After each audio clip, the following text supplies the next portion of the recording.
welcome to What If I Say Yes. How are you today? I'm fine. How are you, Lucia? Good to see you. I'm fine, thank you. So Dan, tell the audience, who are you? Sure. Well, right now you're looking into my office. So I work for Cornell's College of Engineering, and I run a mentorship program that connects um, engineering undergrads with uh, engineering alumni, with the intent of sort of helping those students develop professional skills, which are all those non-technical skills that people need on any sort of job, even if you're an engineer. So that's the work I do, and if there are any Cornell alumni that are working in a technical field, I want to talk to you. But because I am looking always for alumni for the program, but it's a great program. It's been wonderful.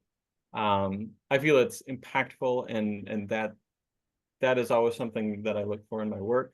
That said, I've done a lot of different work over my life, over my working life. I graduated from the University of Michigan with a degree in creative writing. I went into publishing. I had the idea that I would, do a lot of editing and work with language, which I did some of that, but then I started getting into sort of production and production management, and soon I was sort of managing projects and things like that. And so I started moving a little bit more in the leadership direction. So I worked in publishing for about 10 years. And then after a while, I got my MFA and a master's in creative writing, and I started teaching. And so I first taught freshman composition and a little bit of creative writing classes, and I did that for many years. And then eventually we moved here to Ithaca, and I got this job where I do a little project management and do a little teaching, and it's sort of the combination seemed to sort of work well with my experience in the past. And so that's sort of how I arrived here.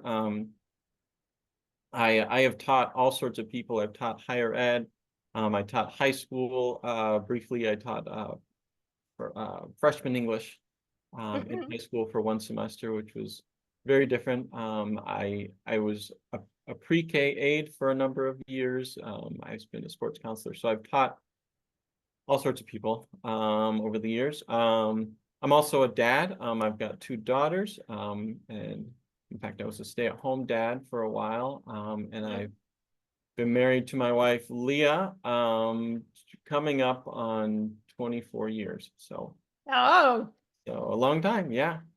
And I'm a writer, as you maybe gathered from the reason, me doing creative writing degrees. I write fiction. But that's also an important part of who I am. Very nice. Okay, so now tell the audience how is it that we connected? How do I know you? Yes, well, I can't remember what came first, because your daughter knows both of my daughters. So your daughter, Maya, knows Anna because they're both in the same grade at school, but Maya also does gymnastics with my older daughter, Ruth. And so yeah, eventually we were going to run into each other. So I think we finally talked. I think I started to talk to Carlos first, but I eventually met you. And I think we had our first good conversation waiting for our girls to get done at gymnastics. And we just hit it off, I think. So that's how we know each other. And you speak Spanish? Sí. ¿Podemos continuar en español? No, just kidding. I'm not that good. I know a little Spanish, but you help me practice. That's right. You help me practice my Spanish. And you're very merciful, because I sometimes get into trouble because I have an okay accent sometimes, and people think, oh, he's fluent, and I'm not. But you're very merciful when you help me speak with you so I can practice because I don't always get opportunities to work on that.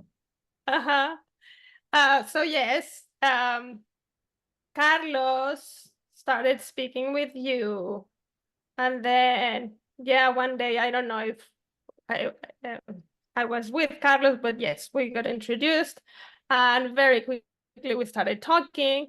Um, you're very good at telling stories, even if they're short stories. Like the way you communicate is fun, is interesting, is so that combined with the willingness to speak in Spanish and also learn, you're very curious, so you ask questions, and then um, if I say something correcting what you said about an expression or a saying, then you're curious. You want to learn Yeah. where does that come from or what is the logic? And so our conversations have had to do with gymnastics and books, and then your YouTube channel. Yeah, that's right. Learning fun with Mr. Dan. People can check that out if they want. Yes. I don't know if we can call ourselves YouTubers, but I definitely can't. Maybe you, but I definitely can't. But it's out there. It's out there.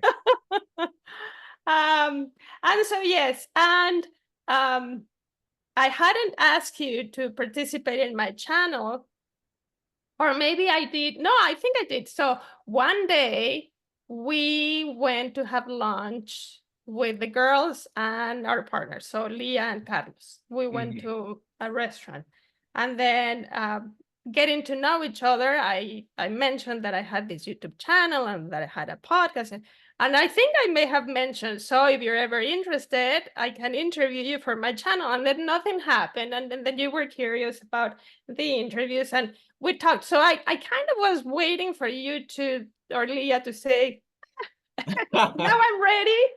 But Yeah. then nothing happened. So then one day, Carlos said, I was looking at your channel and you have very few men. And then I was like, well, but that's because I don't know many men. And also the ones I've asked, so I interviewed the ones that have said yes, and the other ones haven't raised their hands or haven't said yes yet. So anyway, that led me to try again with you and say, so Dan, my husband is telling me that I need to interview more men. And then you said, so do you want to interview me just because I'm a man? Or, I mean, no, because you're very interesting and Okay. you're very fun. And so anyway, finally, here we are. Here we are. I don't know what you chose to share with me today. So Dan, Yes. what was that moment in your life when you asked the question, what if I say yes? You said yes I and did. did something. Uh-huh. So I have to give you some context. And the sort of the context that was not the what if part. So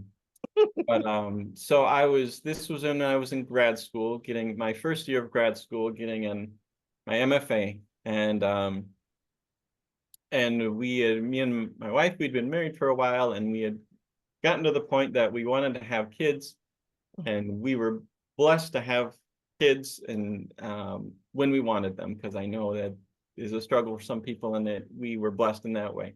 So that was not the what if. So Leah was pregnant with our first daughter. Although at the time I didn't know she was a daughter yet. I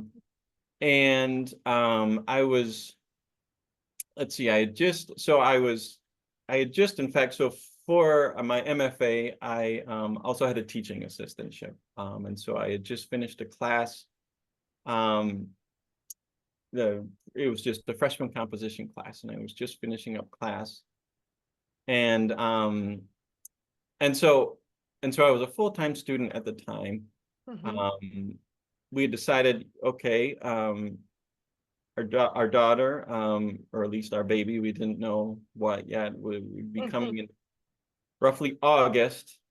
And my wife was by far the breadwinner. I had a graduate assistantship stipend, right? And she was a librarian, and she was absolutely the breadwinner. And so it just made sense for me to sort of drop down to part-time student.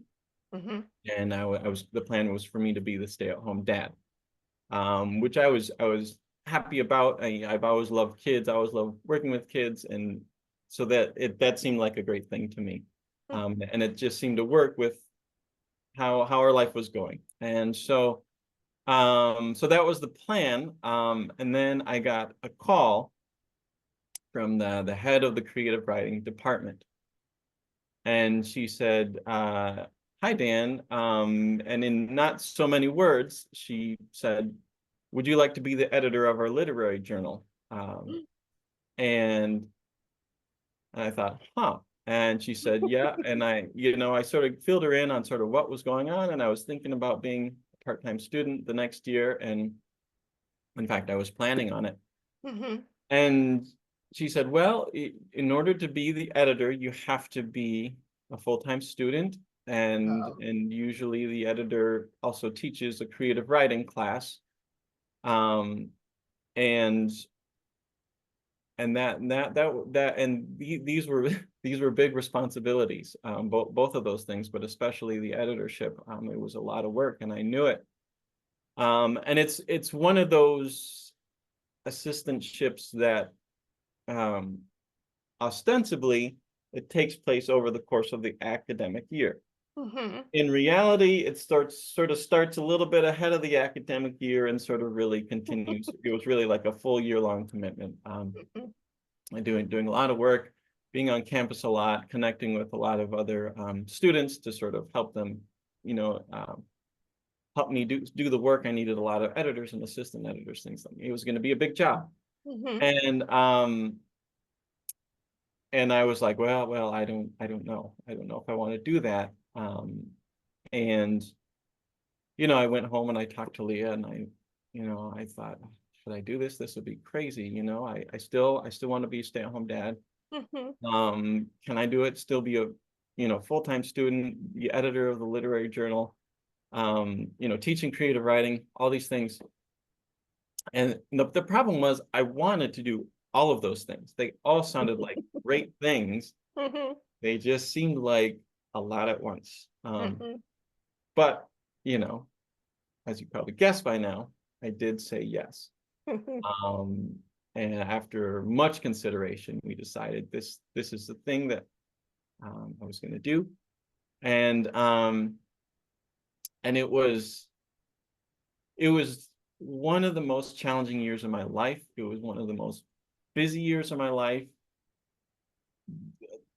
Some of the most growth I've ever had in my life, challenges and rewards. It was all balled up into one sort of crazy academic year that sort of, started a little bit before the academic year and sort of bled into time after the academic year. So anyway, that was what I said yes to.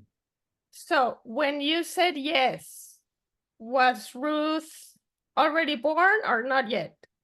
So when I said yes, Ruth was not born. Okay. And then when you started working Mhm. as the editor, was she born yet or not yet? When it officially started, Mm-hmm. with the academic year, she was just a few weeks born, so a few weeks old. I started sort of unofficially preparing to be editor and doing work Before. related to being editor prior to that. Okay. But once the school year officially started, she was just a few weeks old, and we had a little bit of leeway because my wife took parental leave, Mm-hmm. and so for a while we were both at home, and I could sort of settle in a little bit while we were both at home. Was that months or weeks? I think she took 12 weeks. I can't remember exactly. Okay. Yeah. I think she took whatever she was allowed to take. Mm-hmm. I think that was 12 weeks. And So then you that, started, what's that? and then you started full time as a dad, a stay-home dad, and the editor, but you were still full-time student.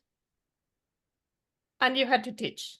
I had to teach, and I was also freelancing on the side and also commuting about 45 minutes. Oh my goodness. Okay, so describe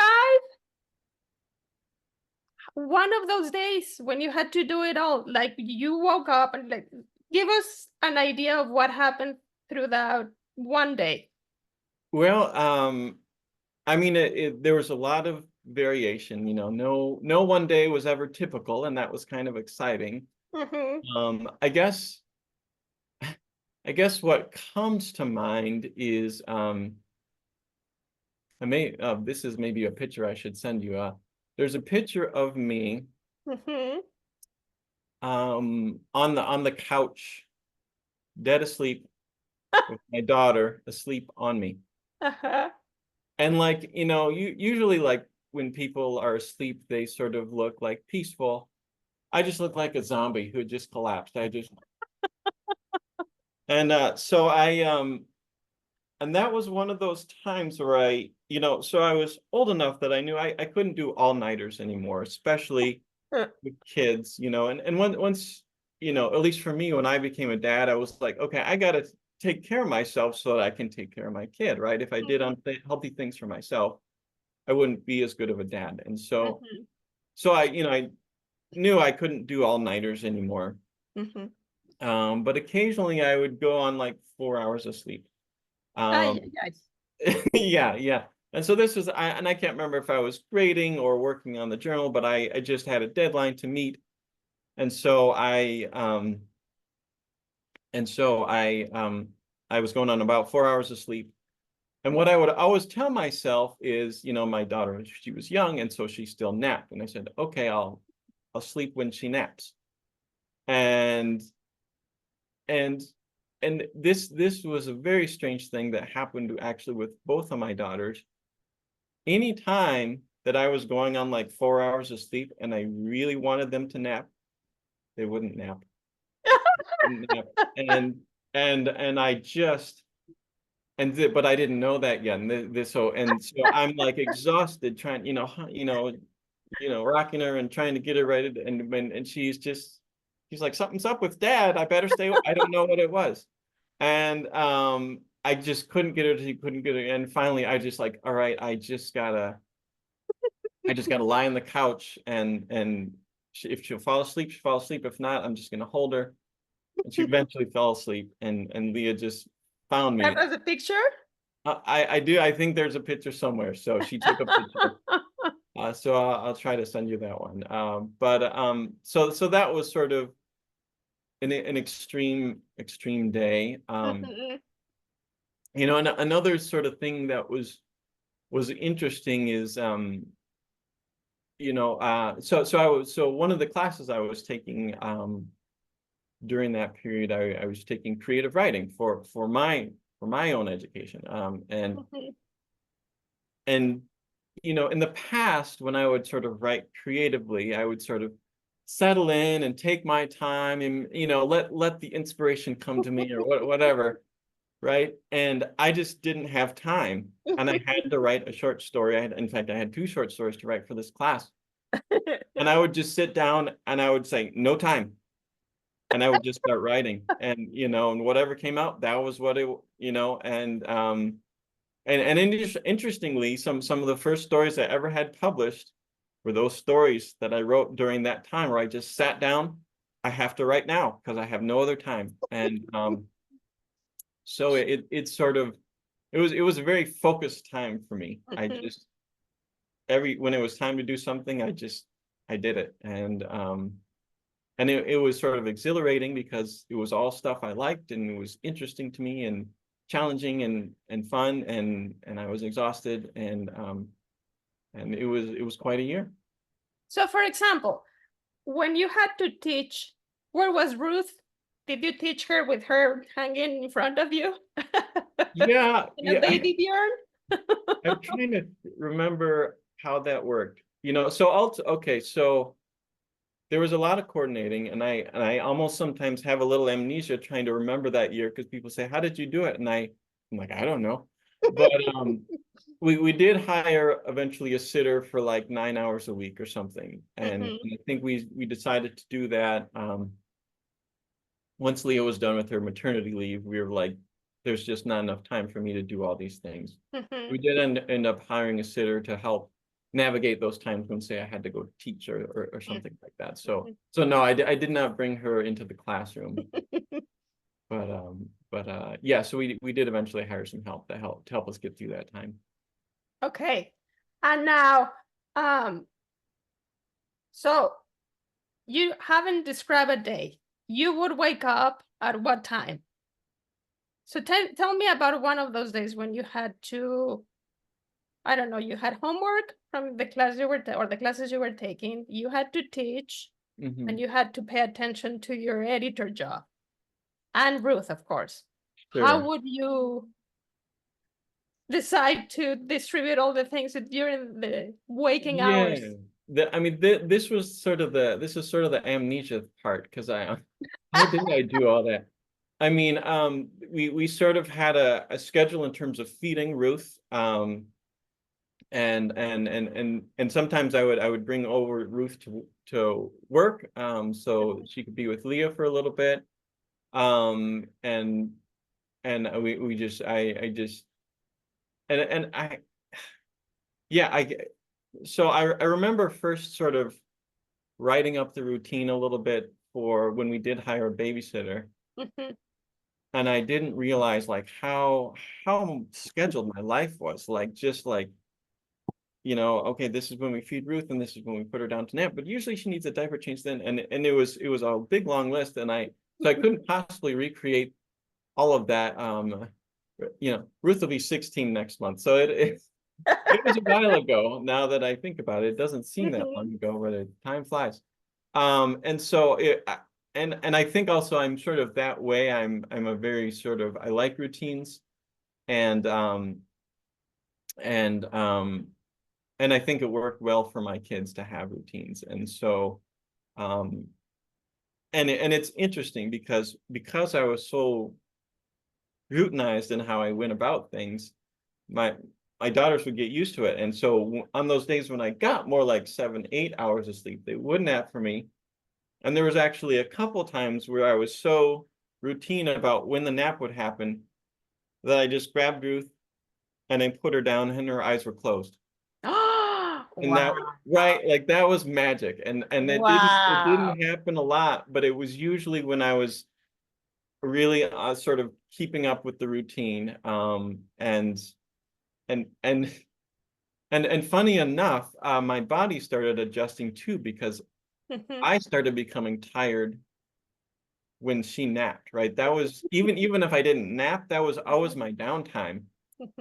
And so if we sort of pushed her nap or skipped her nap or whatever, like I would start to feel it. I'm like, normally I'm able to like sit, even if I'm working, like that was always like sitting time or something, and so like my body adjusted to it. And so um anyway, and so I tried to keep very good routines as much as I could. I was often sort of working with her in the room, like crawling on the floor or something, or we had a pack and play. And so I would sort of, but I didn't want to leave her in the pack and play all the time. Um, and so I'd be working on my being editor or grading or whatever while she was in the room, and I learned to sort of multitask in that way. Um, there was one time where I was very tired, and I just couldn't keep awake, and it was probably one of those times where I was going on 4 hours of sleep and she wouldn't nap. So I went in, we had a little small den that we used as a nursery. So I just put down a blanket for her to just be on, and I just sort of laid there, and I'm like, I'm just gonna sleep a little bit, just close my eyes a little bit. And I don't even think she was crawling or rolling or anything yet, but she sort of like would do this thing where she would sort of wiggle, and her body would just sort of move around like a clock, and on the blanket. And so one time I just was sort of falling asleep, just trying to survive here.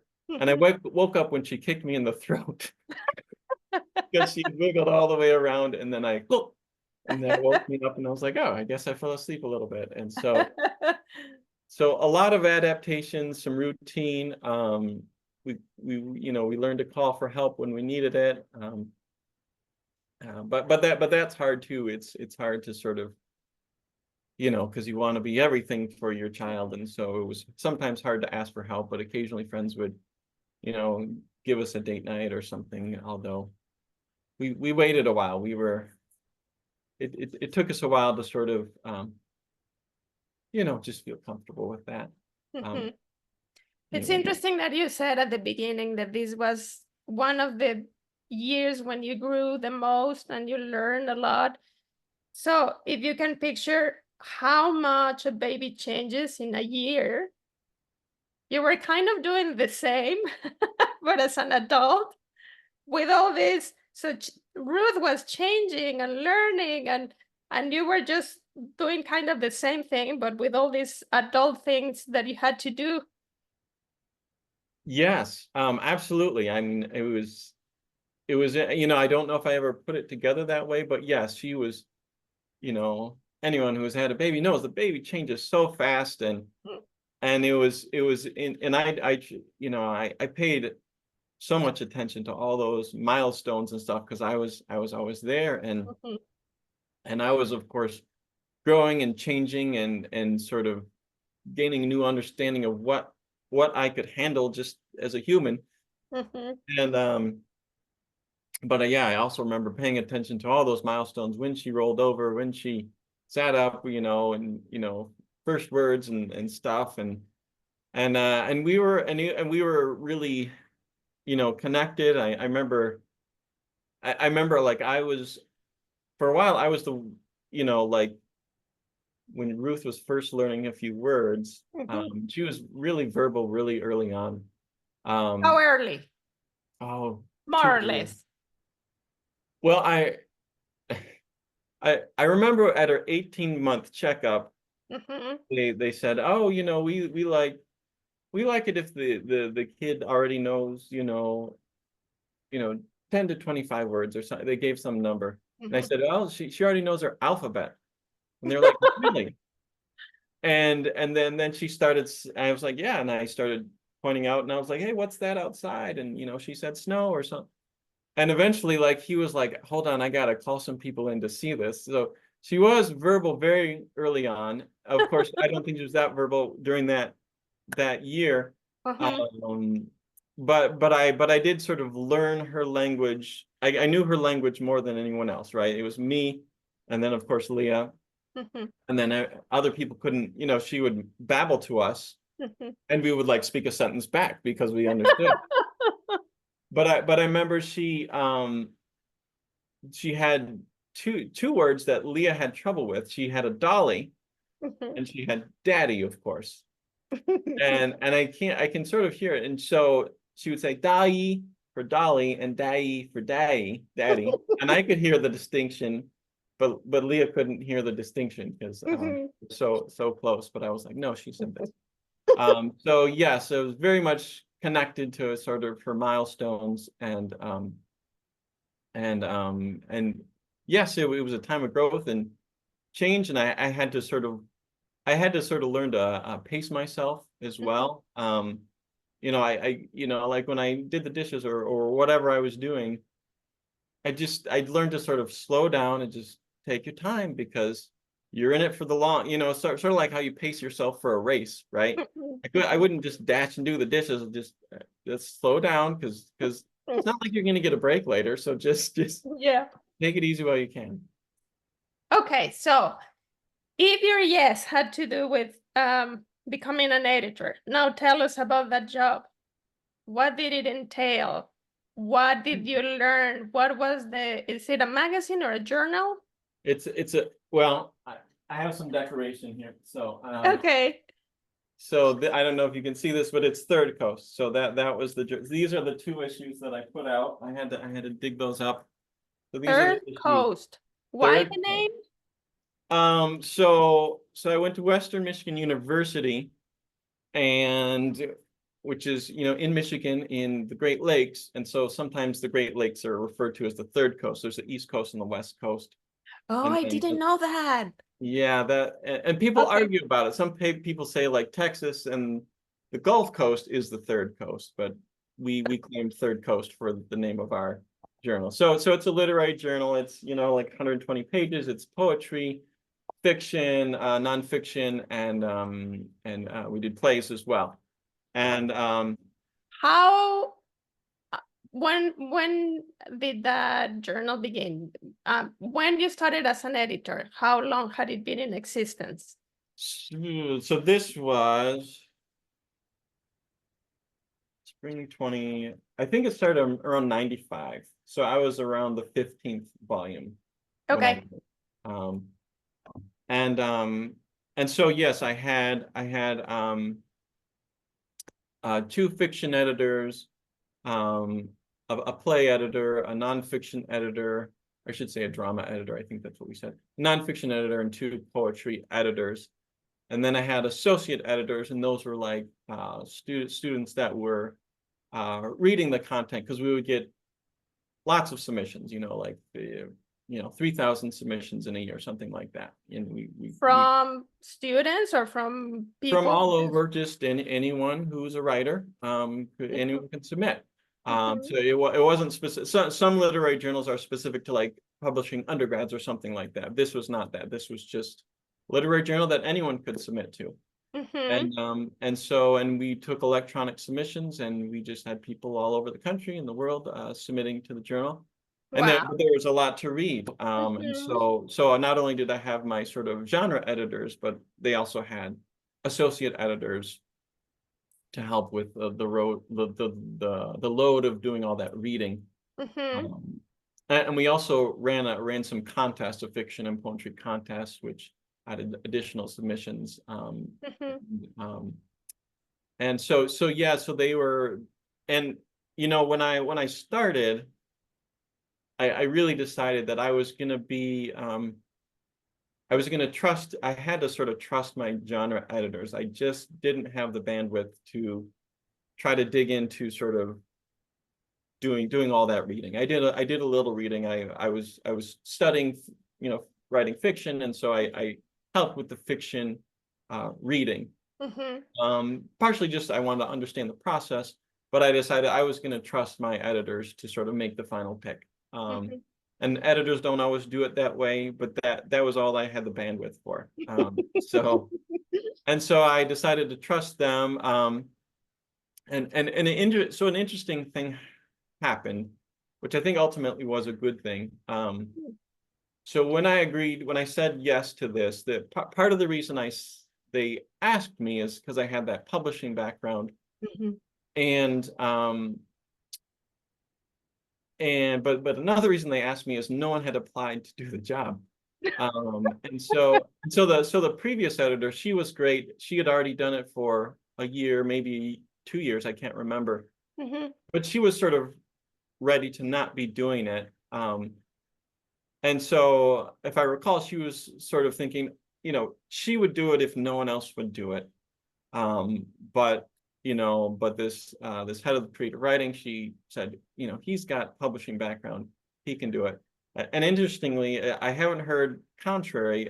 It's usually the PhD, creative writing PhDs do it. So I'm maybe the only one in Third Coast history to do it as a master's student. So that was kind of, Ooh. yeah, that's my bragging rights there. And but anyway, so she and But so wait, nobody had applied for that job. Wasn't that like a red flag? Meaning it's gonna be a maybe lot it of should have work. been. That's why nobody's saying, yeah, I want to do it. I think maybe it should have been, and yeah, I was worried about that, but it was also sort of something I'd had in the back of my mind that maybe I'd like to do. Mhm. But so when I said yes, it was like no one had applied for it. You're an MFA, so I felt like sort of a hero. So I'm like, okay, no one else is doing it. I'll step in, which was fine. But then they hired Don Lee, who was the editor, so to come on as faculty in the creative writing, and his previous job was editor of Plowshares, which is perhaps one of the most, so among literary circles, that is Mhm. perhaps one of the most prominent literary journals in the country. Oh, okay. And so I went from feeling like I'm a hero and whatever I do, it's going to be great because no one else stepped up, and now I had this guy who really knew his stuff. He really knew his stuff. And I was like, oh wow, he is But and he he was gonna be your boss so or he what? ended up being my faculty. So there was always a faculty advisor, and Advisor. Okay. and so when he was Oh. hired, he was hired to be a creative writing teacher, but he was the natural pick to be the faculty advisor for them. Uh-huh. And so I was like, oh, I really gotta, because before I was like, no one will really know if I don't really do a great job. And they're like, he's gonna know. And he definitely had specific ideas about how to do it. Mhm. And again, it's one of those things where it made it more challenging, but I learned so much under his tutelage. And so and I'm sort of losing track of your original question, but yeah, what did you just ask me? Let's backtrack. So we were talking about, well, why did you take it if it was nobody wanted Yeah. to apply? I don't know, but generally we were talking about your job as an editor. Yeah. Okay. So and so yeah, maybe that was it. And so so there were sort of higher standards that I was expecting Mhm. because this really good faculty member had just arrived. And You were describing also how you work with your team and yeah, how you trusted your editors. You didn't have time to read everything. yeah. Okay, go Yep. on. And so I did have to trust them. I did Mhm. learn a lot because I had to learn sort of how to work with volunteers, and actually in my job right now, I work a lot with alumni who volunteer, and so Mhm. learning how to sort of inspire people, you know, to sort of want to contribute to this thing of their own free will, right? They're not Mhm. getting compensation, and so I sort of had to learn to inspire people to say like, hey, this is a cool thing that we're doing, and this is, we're all interested in writing, and you're putting out cutting edge writing, and um, Do you remember your pitch? Like if you wanted to convince someone to come and work with you, what would you say? Third I, Coast is one of the best literary journal. What would you say?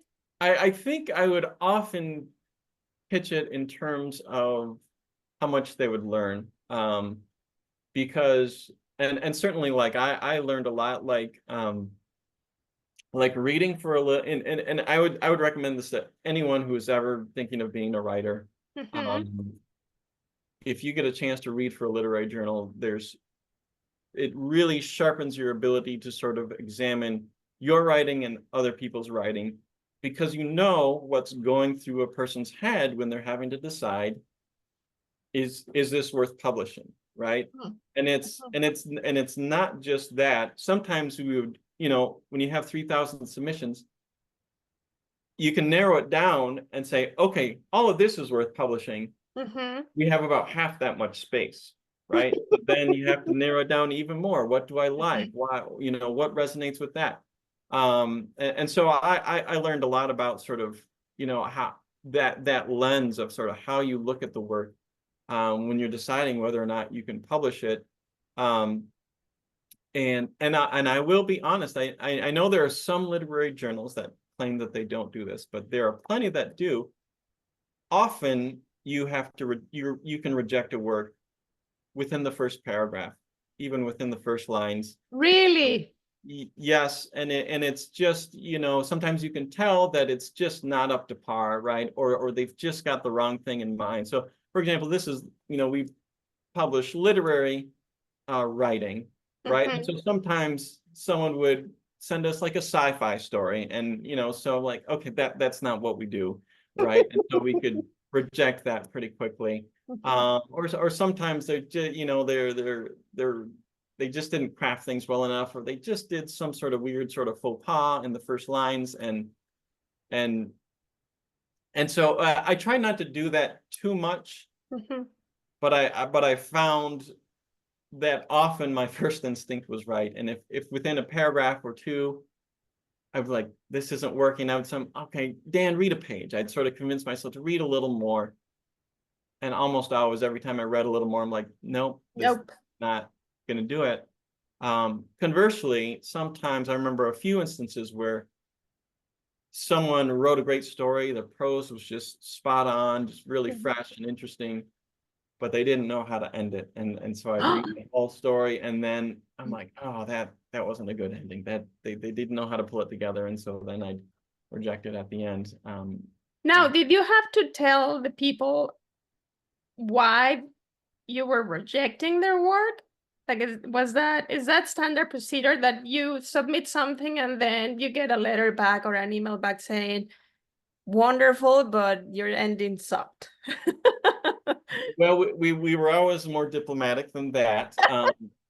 So I think most people submitting to literary journals know that there are just so everyone and their brother is submitting to these journals, and they know that all of these journals are getting a lot of submissions. Mhm, And so we sort of had a submission, some software, a platform submission manager, I guess, something like that. mhm, And there was templates. So if we got a story and it wasn't even close, mhm. we just send the standard rejection, which is thank you for your time and thank you for thinking of us, but no, and just using nice words.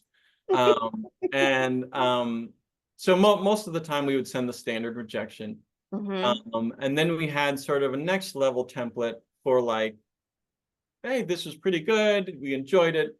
Please submit again. And then if we really liked it, we would say something specific about it, like, hey, this is pretty good. Please submit again. We especially like this aspect, which told them that, like, yes, we specifically liked, your story specifically. Mhm. Which is kind of, and I've done a lot of sort of submitting to journals as well.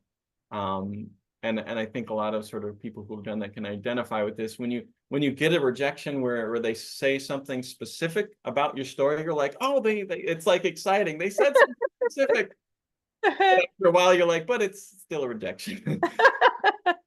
So yeah, if we really liked it, we'd say something. We usually had a template with some space for something specific, and then occasionally, if we just couldn't publish it, we love the story, it just doesn't fit, we might write a full out letter to them, or email to them. Okay. That was pretty unusual. Did you have to, are they called numbers, volumes? Like what you were showing me? Is Yeah, that yeah. Somewhere in here it says the volume number, but we just say, so this was spring 2009. It says here on the, I don't know if you can see, it says spring 2009 here. And so these two together would be the 2009 volume year. so it's 2 per year? 2 per year. Yep. The spring and the fall? In the fall. Yep. Like the semesters in a college or It just university? lines up with the semesters, and that was our reading period would also line up with the academic year. So in the summers, we wouldn't do any reading. Who decided? Was there a theme for each number? Like, how do you decide to give that number a certain personality? Sure. I mean, again, this was probably where I trusted my editors, my genre editors more. I think some journals are like that, where they have a theme and they want, work that is specifically related to that theme. I think a lot of literary journals are not that way.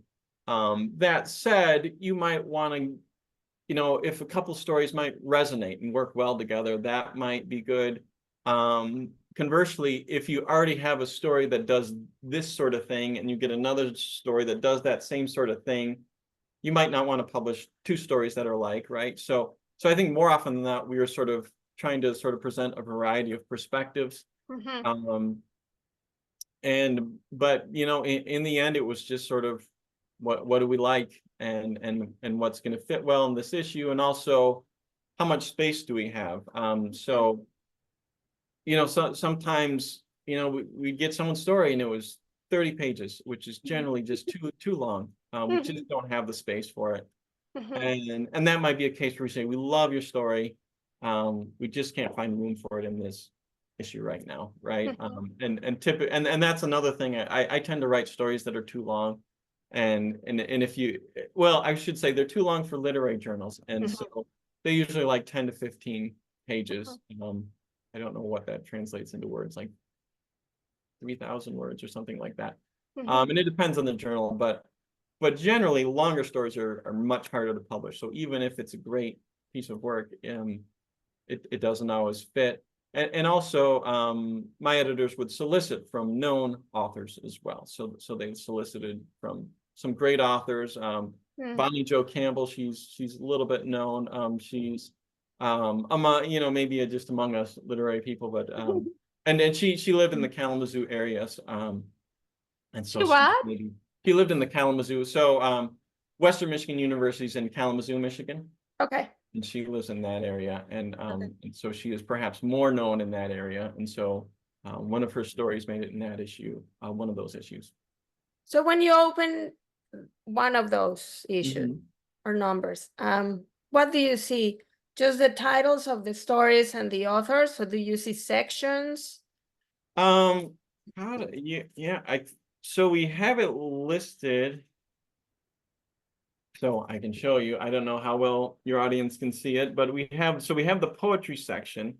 Okay. So the table of contents is broken down by section. Mm-hmm. That said, we sort of list them that way because often people are more interested in fiction or more interested in poetry. Um, but they're interspersed with each other. So some people might just be interested in reading it straight through. But sometimes people sort of have a particular genre they're interested in, and so they might just So the look at, sections were poetry, fiction, nonfiction, yep, and drama. and drama. Okay. Yep. And then we did recommend book recommendations at the very generally at the very end, and then we listed all of our contributors for the final pages. Okay. You were there for only a year. Yes. Why only a year? Was the offer for only 1 year, or what I think, happened? yeah, I think I could have done another year. And I think that's often a consideration. So that particular journal, I know there are editors that would do it for several years. Mhm. And but I said nope. 1 year is plenty. Mhm. Um, I and it was and so it was interesting. So I decided 1 year's plenty. Next year I'm going to go to school part-time and just focus more on Mhm. my daughter. Mhm. And an interesting thing happened is so Don Lee, who was my faculty advisor during that year, was very great, very thoughtful and wise. He taught me a lot. Um, and for reasons I won't go into, but at the end of that year, he decided to leave Western, and I think he had very good reason to do so. Mhm. But that left me in a position over the summer while I was finishing up the journal, the Mhm. final issue, because officially my assistantship had ended, right? But the work really lingers on. And so I Mhm. had to finish it up over the summer. But because I was being a part-time student the next year, I no longer had an office. There's the Third Coast office, but usually grad students get an office where they can hold office hours. And I no longer Mhm. had an office because I wasn't going to teach that next semester. So Mhm. they took my key to the building, and Don, he said, this is ridiculous. He's still sort of working on Third Coast over the summer, Mhm. even though officially it's done, that's how it works. But he was sort of on his way out. He didn't quite have as much pull as he might have otherwise. And so over the summer while I was finishing up, I always had to get someone to meet me to let me in the building. I still had the key to the Third Coast office when I would go into work, but I would have to get someone to meet me, or occasionally I would sneak in the door to do this work for free, right? And so there was sort of a little bit of an administrative snafu there as I was finishing up. But I was definitely just wanted to do it 1 year. It was an amazing year. super intense year, but I needed the rest, and I wanted to focus more on family and just sort of recovering from that year. Okay. So before going to the no, tell me right now, whatever comes to mind, what is the one thing that you're grateful for about that yes? I guess the first thing that comes to mind is, so it sort of gave me a sense of what I can do. Mhm. And it also sort of taught me that you know the limits of my ability to do stuff have less to do with time and more to do with what inspires me. And you know, I love my daughter. I love being a dad. Love, you know, working on the literary journal. I love publishing. I love writing. That inspired me. I love teaching. I still teach, right? That I taught creative writing. The work I was doing as a student, you know, as a creative writing student, all was stuff that sort of excited me, right? Mhm. Mhm. And I somehow found the energy to do it, Mhm. despite the fact that it seemed like there wasn't possibly the time. I somehow found the energy to do it. And I through that whole year, I tended to just have the energy because all the stuff was stuff I wanted to do. Mhm. And so that really taught me that, you know, doing things that you're really inspired to do can Mhm. really make a difference in terms of your motivation, at least Mhm. for the day. Lovely. Okay. So Dan, we have a few minutes. Sure. What was then a moment in your life when you decided that saying no, a clear no, was a much better option? Sure. So I'll tell you a story. So this was a few years before that year I just told you about. Mhm. My wife was in grad school. We lived in Pennsylvania. She was getting a degree in master's in English, and we took up this hobby called geocaching. I don't know if you. What? Okay, so geocaching, and this was when it was first becoming popular. And basically, someone hides a little box or something in the woods, or anywhere, and they post coordinates on this site. It's like geocaching.com. I don't know if it's still there. Um, and you basically you go to the woods and you follow the clues and you follow the coordinates and you try to find this hidden box, and you just sign the paper, and you just sort of felt good about the fact that you had found the geocache, and there was sort of a community, and some were harder than others and some had multiple stages. Wait, And wait, wait. Is geo as in GEO and then cash as in money, cash? not as in cache, as in like a cache, like you like a little storage, like a like How do you spell it? CACHE. So it's like if you, so someone might like store a cache of food somewhere, and it's just storing it in a little stash. So you might, Okay, that's a lot like a stash, right? So a okay. geocache is just you use, you know, coordinates, right? You know, using GPS satellites, and you go to the coordinates, and there's a little cache box, or sometimes it's really small, and there's little trinkets and stuff, and sometimes there's someone puts something extra special in for the first person to find the cache, and anyone could make a cache. Me and my wife used to hide them out in the woods and post the coordinates, and people would find them, and then you would sign a little log, and then you would go and write up a little write up of what your adventure was like finding it. Where do you sign the log? In the place where you Yeah, found the thing? there's like a little pad of paper, or sometimes it's a rolled up slip, you know, if it's a really small one. So, and some there's like micro caches. Sometimes they're really small, sometimes they're bigger.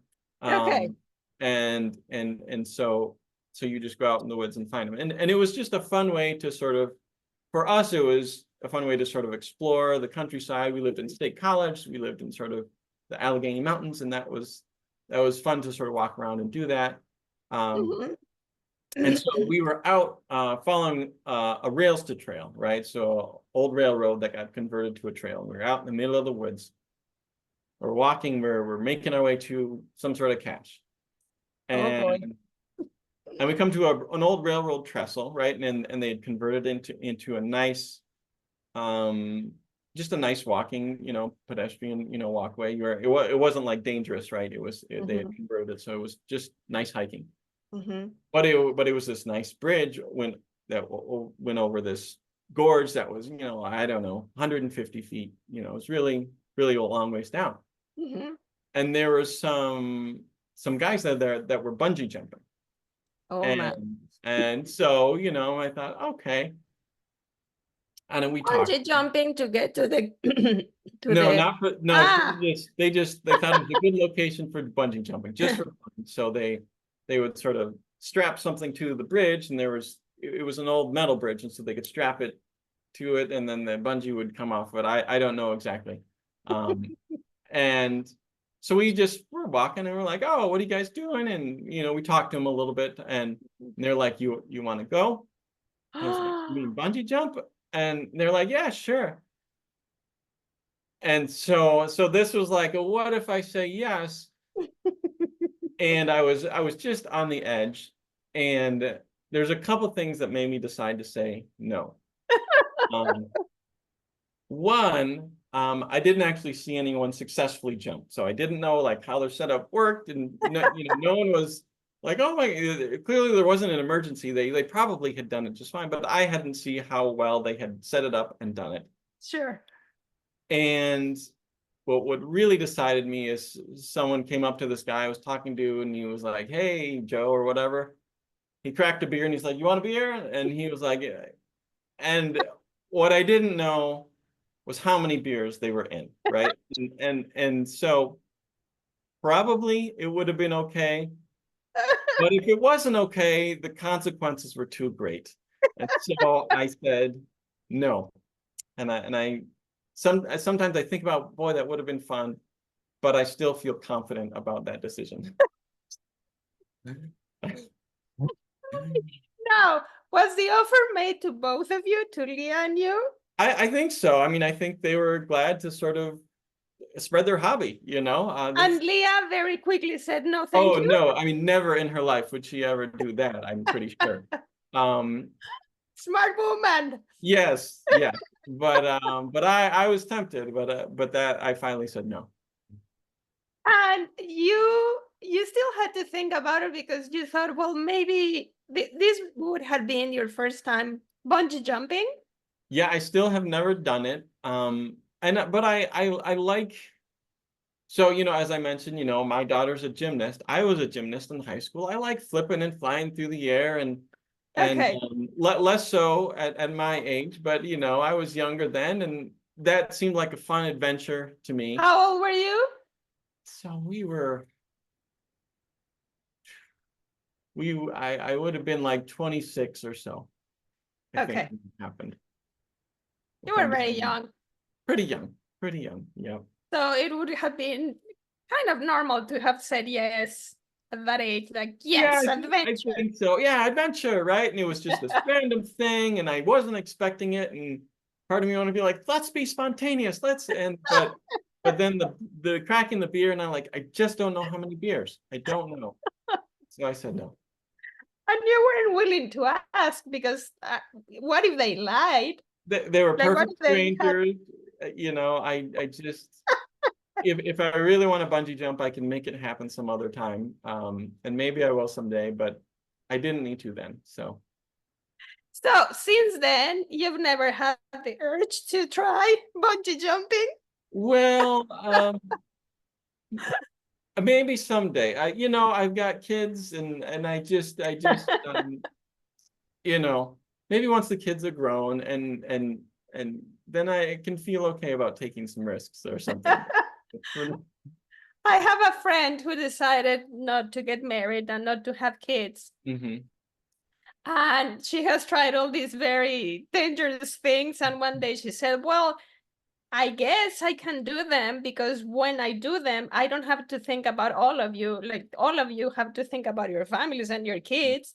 Sure. Like, if I die, then, well, yeah, my parents would be sad, or my brother would be sad, but then I don't, I'm not leaving anybody child, no, motherless, though.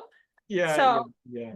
Yeah, Anyway, it is different when you have kids. I mean, it's the and I mean that goes back to, that I had to when I became a dad, I had to learn to take care of myself because if I don't take care of myself, it affects my kids, right? And um so that's why I have yet to be tempted to bungee jump.